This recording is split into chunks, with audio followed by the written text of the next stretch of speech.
afternoon, ladies and gentlemen. I'm Joe Malkin, sitting down with members of the Buccaneer football team here for homecoming and alumni weekend. I have kicker George Lampros, linebacker Jack Fontana, and defensive lineman Colin McCabe. Gentlemen, how are we doing today?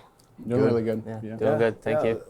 A little bit of a different feel around here right now, but it's great to see you guys and glad to have you back and be a part of this homecoming and alumni weekend that we'll be playing periodically on the 19th and I believe the 20th as well. So getting right into it, kind of recapping last season with you guys, the 2019 season, 6-4 season for you guys.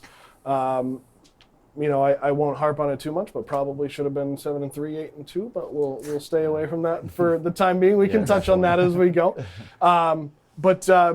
For those of you watching that may or may not know, these guys between them have 4 all-conference selections from last year.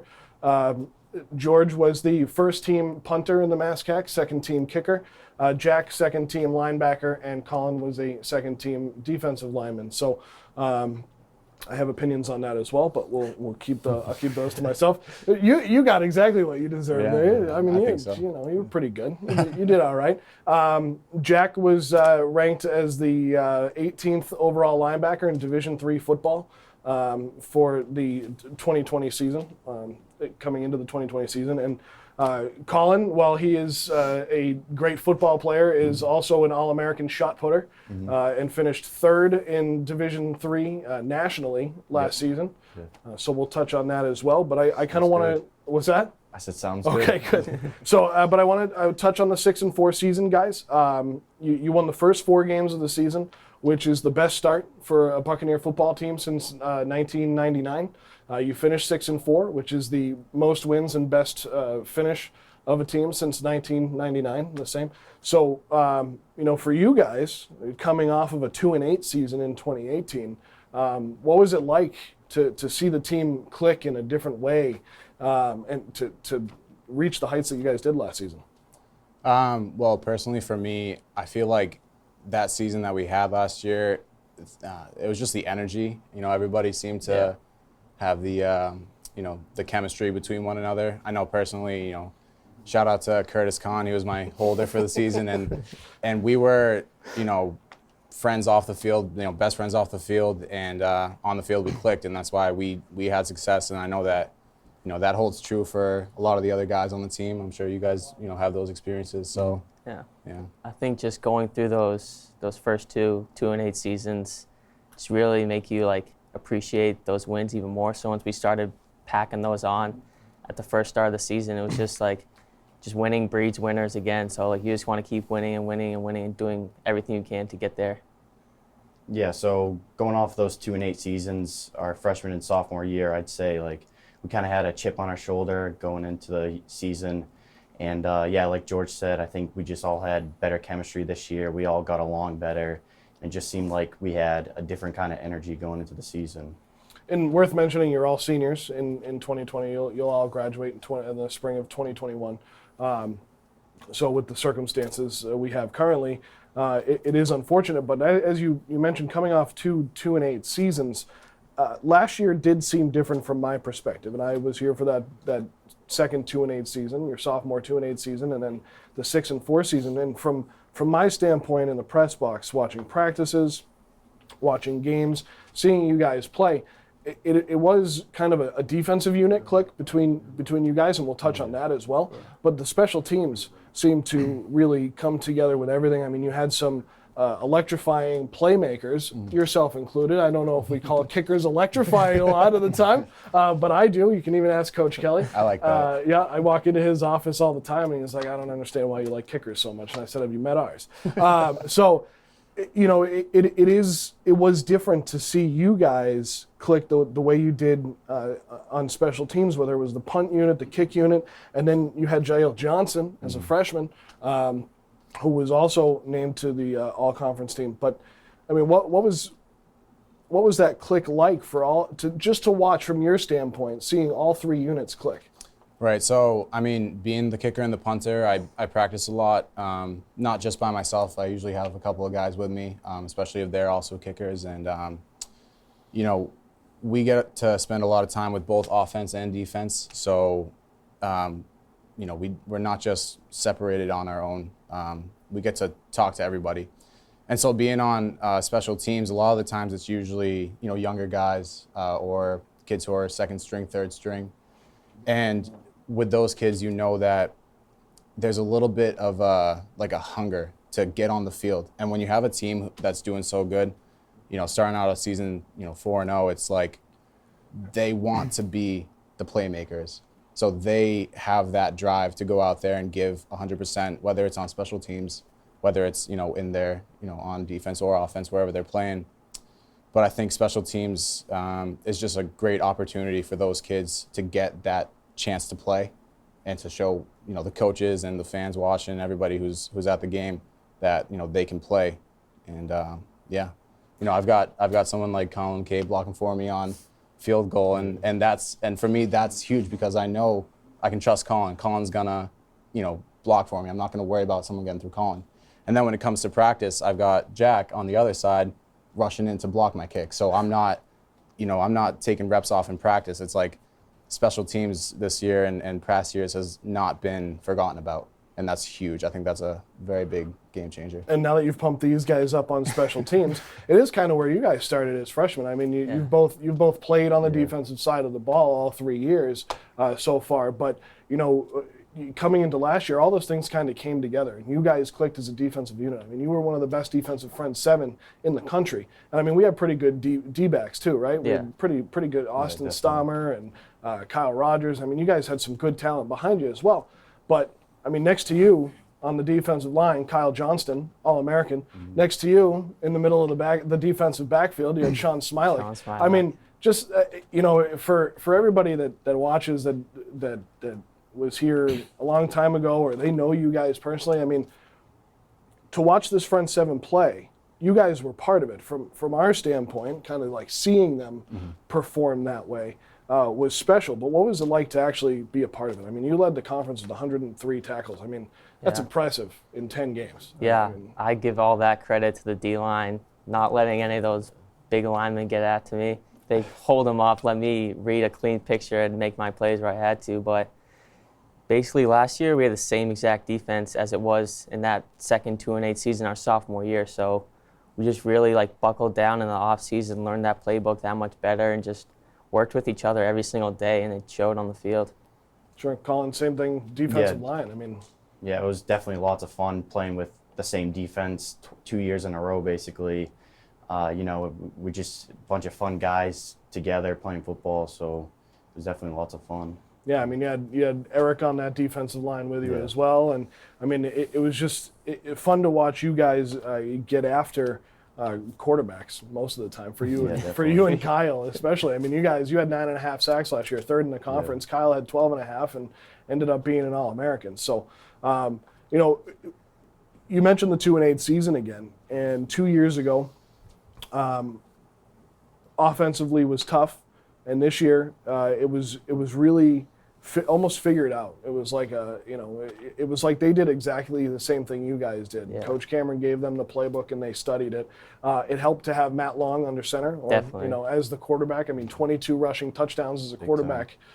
He had 3 or more in 6 games out of 10. So, as a defense, speaking in football terms, what's it like to see an offense performing the way they did, and how does that help you? I'll take that to start. Amazing, first word that comes to mind, because during those 2-8 seasons, we'd get a 3-and-out, get on the sideline, talk about what just happened, and before you know it, we'd begin the ball. We'd have the ball right back to us and have to go back on defense.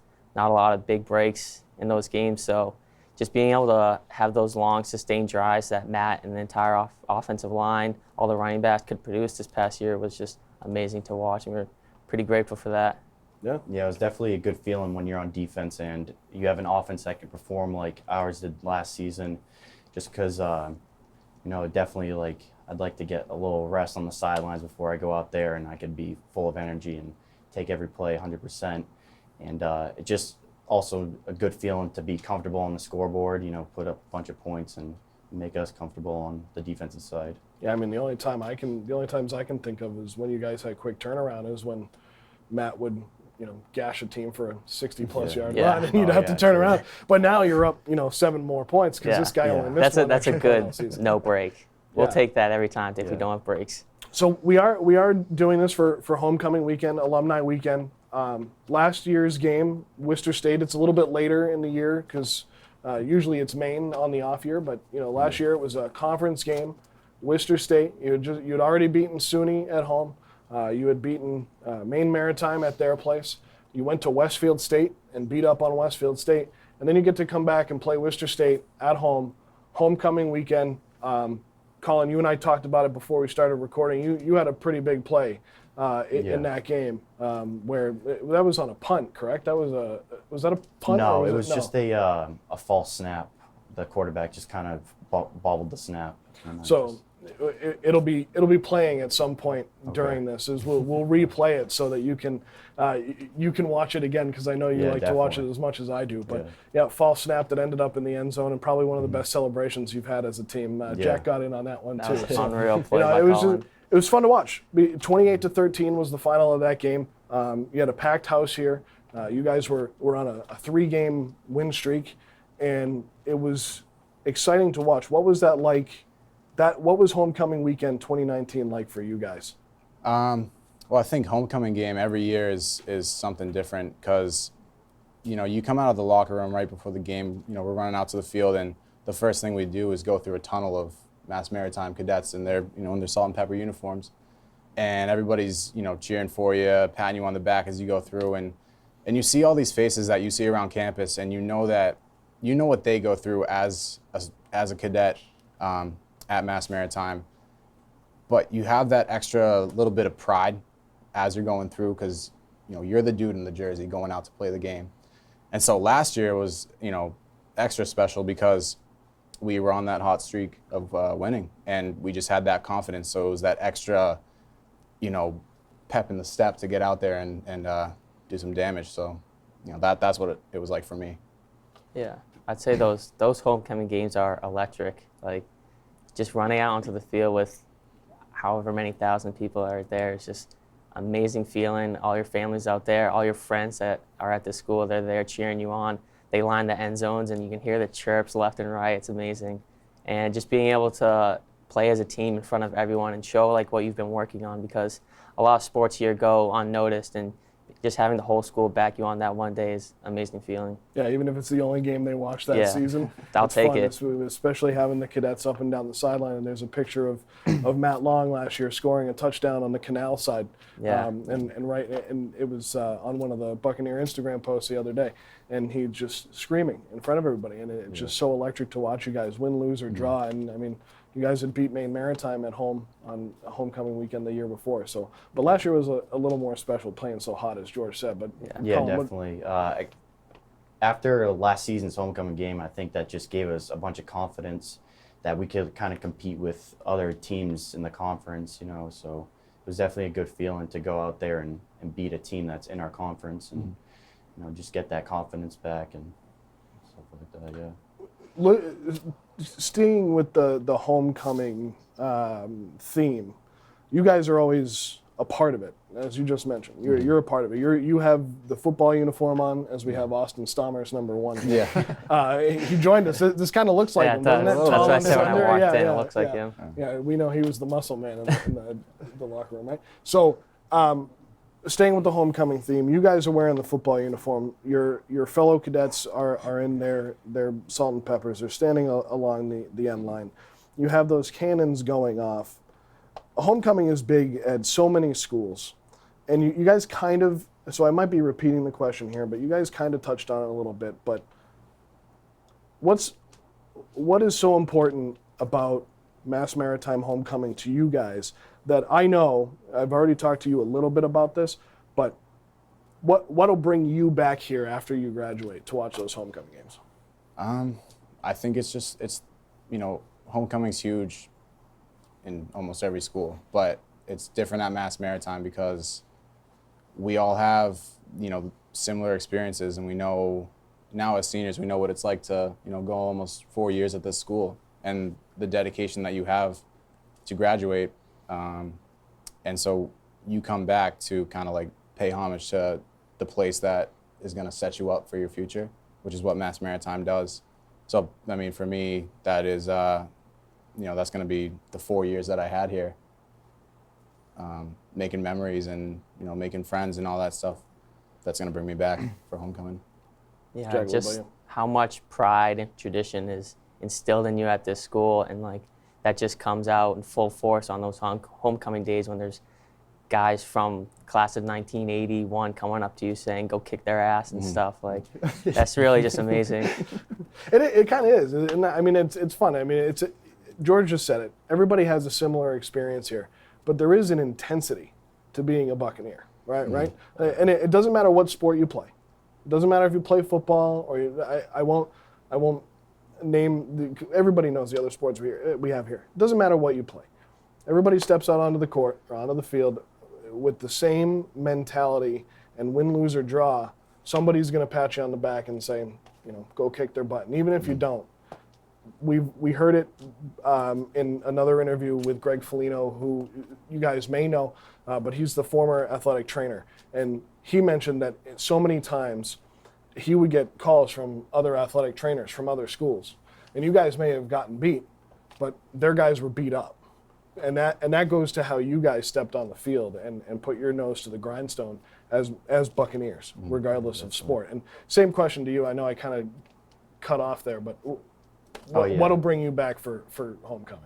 Just all the just the tradition, the pride with all the alumni. Like Jack said, going out there, you have guys that graduated from the 70s, cheering you on. So, it kind of just makes you want to come back to this place and cheer on the Bucks. So. Yeah, it's just a different feeling, when you see alumni from the school and you tell them that you're from there. It's just a special connection with the alumni and the current students. So I definitely want in the future. I definitely want to come back and cheer them on. So we've talked about what would bring you back, but you guys are all from Massachusetts. What brought you here? What brought you to Mass Maritime? So I actually came to Mass Maritime in the summer that I was going into my senior year of high school, and it was for an overnight kicking camp actually with a coach named Gene Moriarty, who was a ex-NFL kicker. And during that trip, I got that first exposure to campus, and a couple of kids walking around in maritime uniforms, and they had that kind of a pride about themselves, and so I got that little culture experience, and I realized just how beautiful this place was.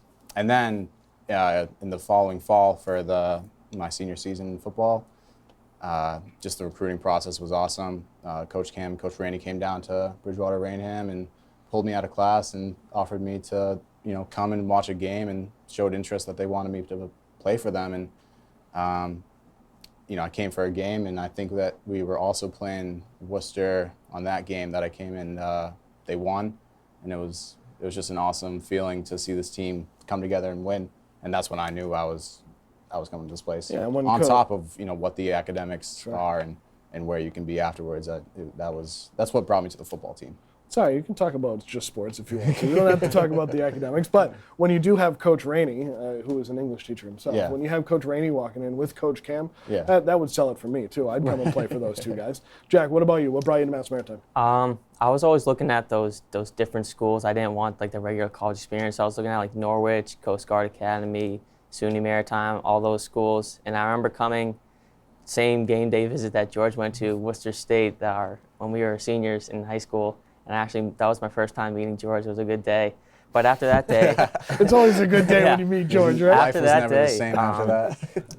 Mass Maritime still wasn't at the top of my list even after that game. Yeah. But I remember coming here for another visit during February, and it was like 65 degrees out in the middle of February, and like the campus was buzzing around. There was a lot of people here, and like it was just a beautiful day. And I leaned over and told my mom, I think this is it. Like just decided right then and there, it's like this is the place for me. So the rest is history. Yeah. You have an interesting story, but I don't know how deep we want to get into your story. But so it was basically my freshman year of high school. I found out about the school from Ben Payne. He did a presentation. We were in the same class, and we had to do a presentation on like a college that we wanted to go to, and then his was Mass Maritime. So that's when I first gained a little interest in it. And then my sophomore year of high school, Marley Dubinsky came here. So I was always close with him. He told me all about the school.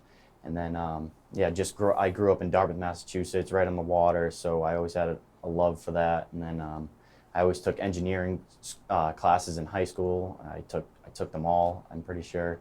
So I just put the two together, and I found out this was the right fit. The school just has a very good resume with job placement, as everyone knows. So I definitely thought that this was a great place for me to come. I could play sports, and gain some leadership experience, and then go out and have a good job once I graduate. So one thing we've talked about in some other interviews with Coach Kelly and Coach Bob Karate is one big thing here that they used to, well, they still do, but it used to be more prominent, is that a lot of the male athletes would be two-sport athletes. Now that's kind of switched gears where we have a lot of female athletes that are two-sport athletes, but you are a two-sport athlete. Not only do you dominate the defensive line on a football field, but you're also, as I mentioned earlier, a shot putter for the track and field team, and that's kind of been your craft over the last 2 years, All-American. Give us what your experience as a two-sport athlete is here at Mass Maritime. It's definitely a lot of hard work, definitely, especially for football. You come in here, your summer is so short, it's like a month and a half, and then you have to grind through training camp, and then finish through the season. Hopefully you don't get hurt so that you're nice and healthy for the spring season after you're on a boat basically for a couple months. So I come home from shipping out, and you just have to grind right away, start eating a bunch of food, try to gain a bunch of weight, start getting strong again for the spring season. And then in the spring, you just grind every day. You have to throw, you have to lift, and then on top of all that, you have all the regiment and the academics. So it's definitely a lot on your plate, but it's definitely lots of fun at the same time, going out there and competing. Absolutely. And sticking with the track and field side of things in the spring, I've talked so many times with Coach Losi about track and field in general, but about you as well. And that 2019 spring, when you went out and basically, I think you won every shot put event you competed in except for one at that first one, and you finished second. And then you went on and won like 10 in a row and went to nationals. When you started that season, I know you were working hard because you and I talked about it. Did you think that was, I don't want to say possible, because I feel like that's a shot at you, and that's not what I mean, but did you think that was attainable, going as far as you did? Honestly, I think, I definitely had a lot of confidence going into the season, because basically each year, including high school, I've thrown the shot put about 10 to 15 feet further than my previous year, just by training harder and working harder and working on my form. So I think I threw it about 10 feet further than my freshman year here. So I was definitely confident into the season. And then I looked at the last year's nationals before the 2019 season, so I knew I had a chance going into it. I really just had to put in the work and push myself. So. Yeah, and I think I said it. Every week you got better. So you had that second place finish, and then every week you got better. So at some point it was like you were competing against yourself, which has to be an interesting feeling as a competitor. You're trying to beat everybody else, but you're also trying to outthrow yourself. So you get through the regular season meets. You get into the postseason meets where you're doing the D3s, and then you're doing the all New Englands. When you qualified for nationals, what was that feeling for you as a? I mean, you had thrown so well in the New England meet, which is every school in New England. It's not just Division III. I mean, you were competing against some of the best shot putters in New England. And then you go on to compete against the best in Division III. What was that feeling when you qualified for nationals? When I first qualified for nationals, I think I was ranked pretty high in the rankings. I wasn't like 3 going into it. I think I was ranked about number 10 when I first qualified, and then the All New England meet came, and then I busted out a throw that was like 17:37, which was my record. So once I hit that throw, I knew that I had a good chance of becoming an All-American over at Nationals. But yeah, going into Nationals, I didn't really think of it as like becoming an All-American. I just wanted to beat my PR once again. So it was a nice thought going into it, just to try to keep calm and throw it as far as I could, like I did every time. Yeah, so you go out to Ohio with assistant football coach and Coach throwing Ferrazzani. coach Rob Ferrazzani, and you guys go out to Ohio and you compete against these other student athletes from these other schools that are trying to do the same thing. And to give everybody an idea, when you go to nationals for shot put, and for most events you finish top 8. You're an All-American. You're one of the top 8 competitors in the country. So as you mentioned, you weren't necessarily thinking about a top 8. But when did it hit you that you were going to be?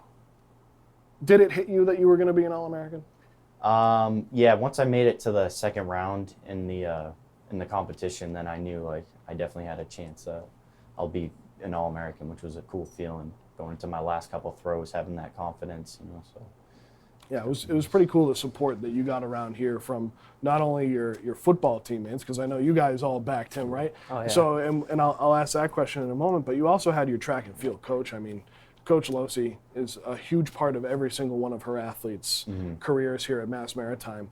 And, of course, she can't say enough about every single one of her athletes, but for you to go to nationals, come out as an All-American, I mean, from everybody on this side of things, looking at you guys, it wasn't football, but I mean, this is your teammate, this is your guy, right? You're in the same class. He's going out to do big things. What was that like to see him be an All-American? Well, I mean, it doesn't really surprise me. Look at him.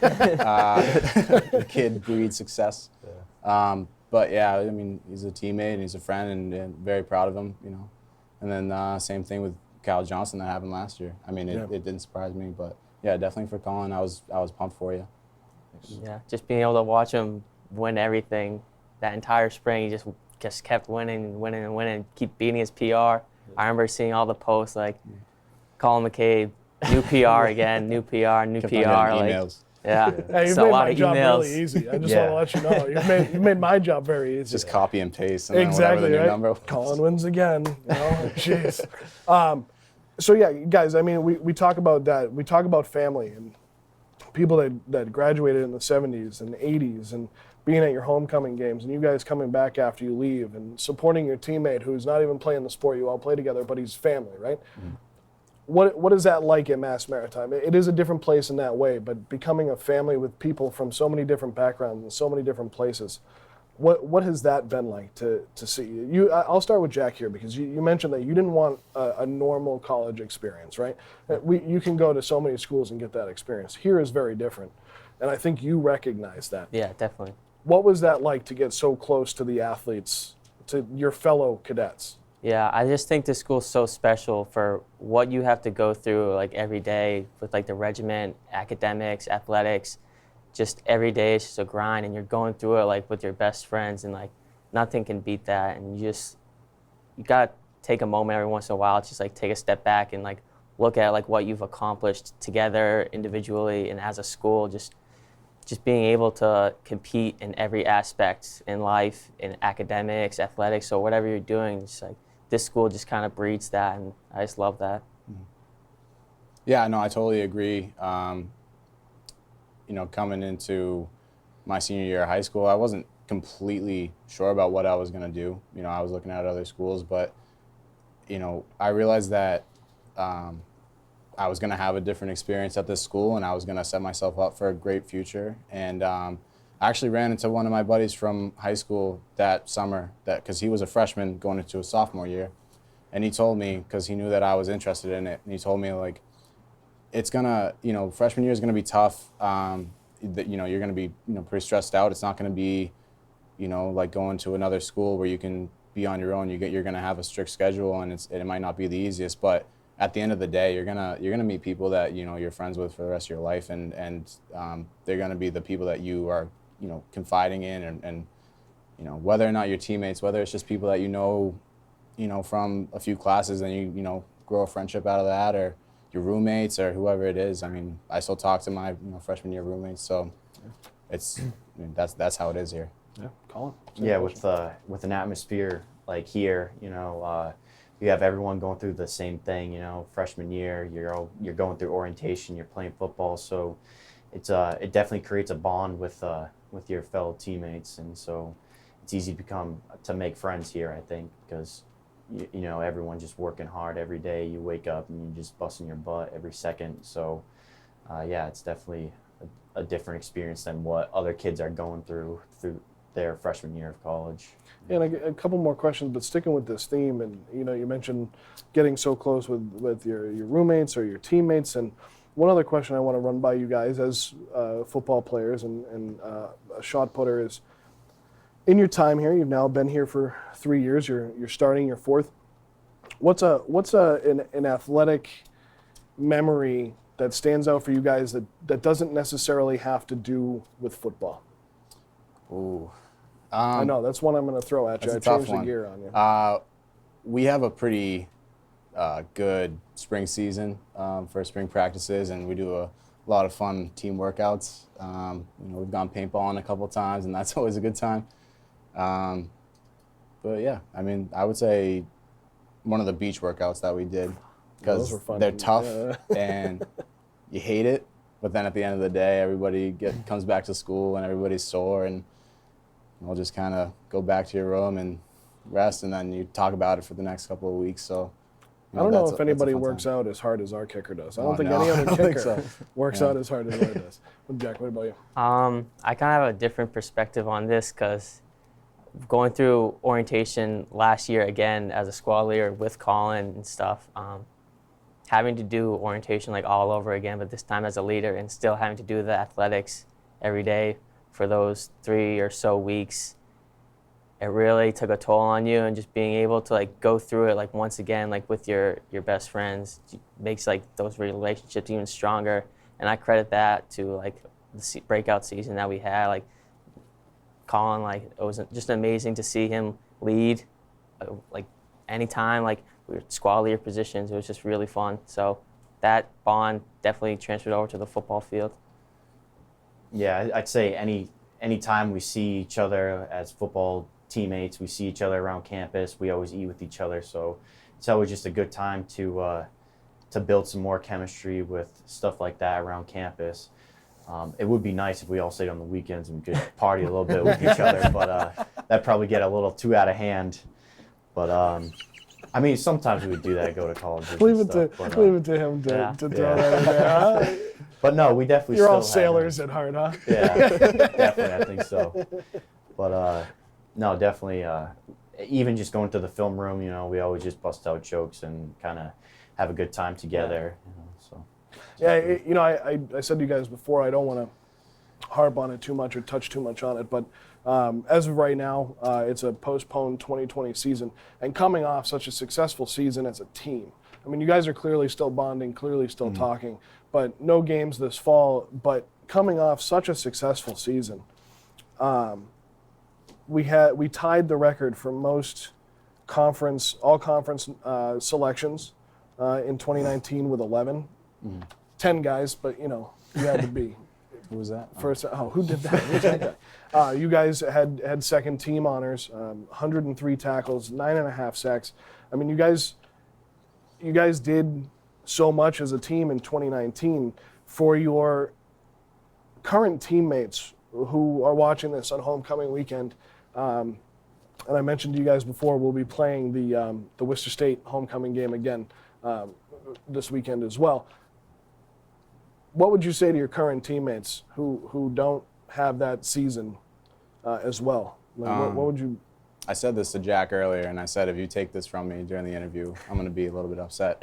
But when you play sports, especially once you get to like the higher levels, like in high school, and then you come to college, everybody tells you, play every game like it's your last, right? Because you might get injured or something else might happen, and you might not get that next opportunity to go out and play.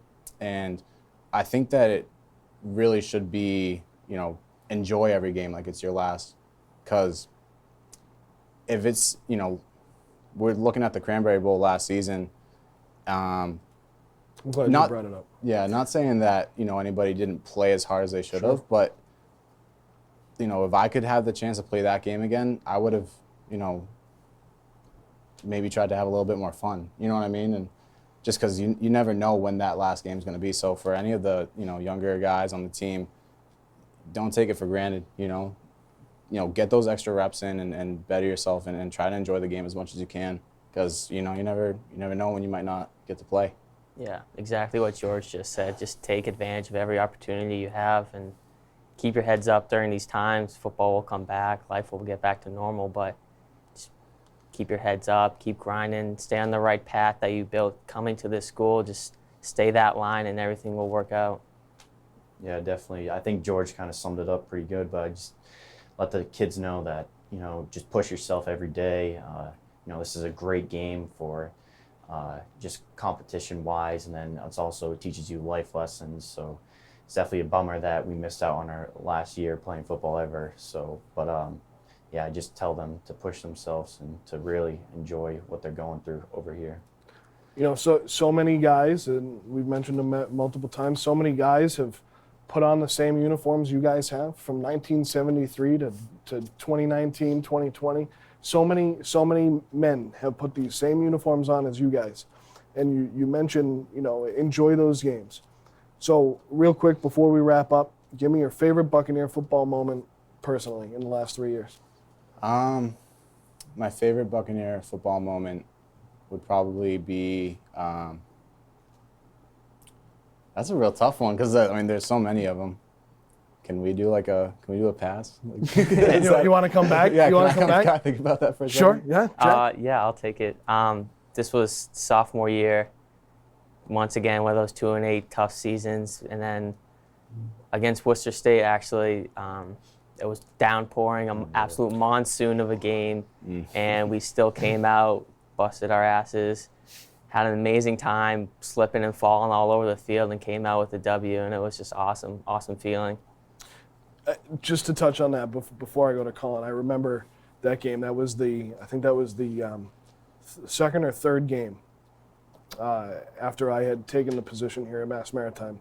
And I remember our assistant coaches, sitting in the booth, and they were getting excited at how heavy it was raining and the puddles that were forming on the. You were probably like, "How am I going to kick in this?" Yeah, that was terrible. I don't know what you're talking about. But they were excited because they knew in that time the way our defense played and the way our offense was running that season that we would win that game. And they knew that at halftime just based on how hard it was raining because they knew that you guys had what Worcester State didn't, and that was the gall to go out and win that game despite the weather conditions. That's one of my favorites so far too. That's a good one.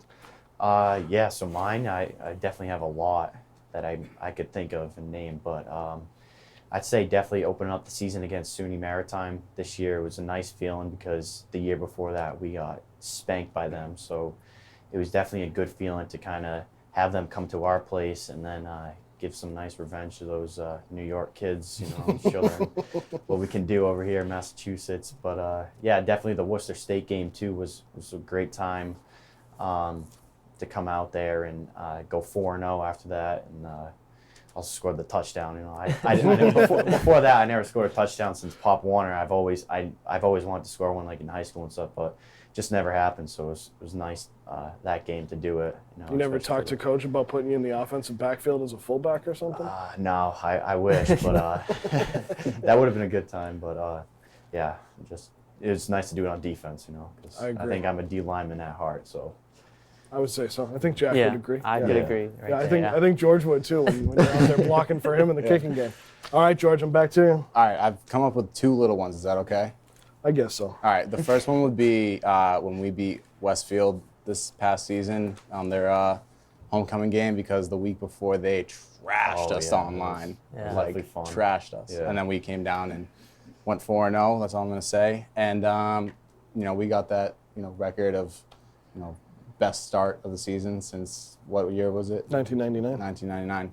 So that was definitely one of them. And then I think my personal favorite moment was sophomore year against Framingham State. I go out and I punt it, and the returner is like back on the 10, and he looks up, and it hits off his helmet, and then Hunter Lavelle scoops it up in the end zone for a touchdown. That was one of my favorite moments personally. Hunter almost had another one this year, too. Or was it Hunter or Pete Banks? Bang. Yeah. Banks almost Yeah. had one, too. Yeah, and then he fell down at the 5-yard line. Yeah. And that's what was fun about this for you guys, is that those memories you'll be able to look back on. And from this season especially, a couple of mine, and he's such a good wide receiver, but Will Bennett against UMass Dartmouth. Oh. 3 times he got stopped at the 1-yard line because Yeah. he didn't have the speed to finish it off. But, you know, it was such a fun season. So much fun to watch you guys. And the coaches, I know, share the same thing and the same thoughts. But, you know, they put so much trust in you guys to go out and learn those playbooks. And Coach Cameron really pushed you guys this year. And, you know, he pulled out all the stops with you guys, whether it was the green dot or anchored down, and you guys bought into everything. Yeah. And that's what it's all about, is buying into what the coach is selling. And you guys really did that this season. Yeah, I think so, yeah. definitely. Yeah. Stay Absolutely. green. Yeah. Yeah. You guys have any final words? Anything else you'd want to say? Can I tell a funny story about Kyle Johnston? Absolutely. So Kyle is, you know, Sure, the there's great a lot above us. about that kid. I think And so. we went to high school together, and I knew that he came here. And that day that me and you were at that Worcester game, Yeah. you know, as recruits, you come into the locker room, and you know, the team's praying, and then, you know, hooting and hollering, getting ready for the game. So we come out of the locker room as recruits, and we're watching the team come out. And I see Kyle Johnston, and I hadn't seen him since he graduated in high school. And I stick my hand out to go, "Hey, have a good game, Kyle." Right by me. I think that he didn't notice it, and I brought it up to him. I think that it was just a mistake, but I always thought that was kind of funny. He got that locked Yeah, in. yeah, he We was. know he that was Kyle locked in. always got Yeah. locked in. Yeah. Three of the most fearsome guys on the field for Mass Maritime over the last few seasons have been Yeah. Kyle Johnston, Colin McCabe, and Jack Fontana. Without a doubt. You guys definitely get locked in. Guys, I really appreciate the time here today. For homecoming weekend and for reunion weekend, and hopefully in a few years, you know, we'll be back at football, but you Yeah. guys will come back. We can sit down and have another conversation and see what's been going on since. But hopefully we get some kind of a season for you guys at some point. So Yeah. that would be great. But I do appreciate you guys coming in. George Lampros, Jack Fontana, Colin McCabe. I'm Joe Malkin, talking Mass Maritime Buccaneers football. That was a lot of fun, guys. I really Yeah, appreciate thank it. you. Fun. Thank So, you. Thank you uh, so much. Thank you again, and enjoy the rest of your homecoming weekend, and enjoy watching, whether it was before or after this, enjoy watching Colin score a touchdown against Mr. Stick. Go Bucks. Go Bucks. Go Bucks. Go Bucks.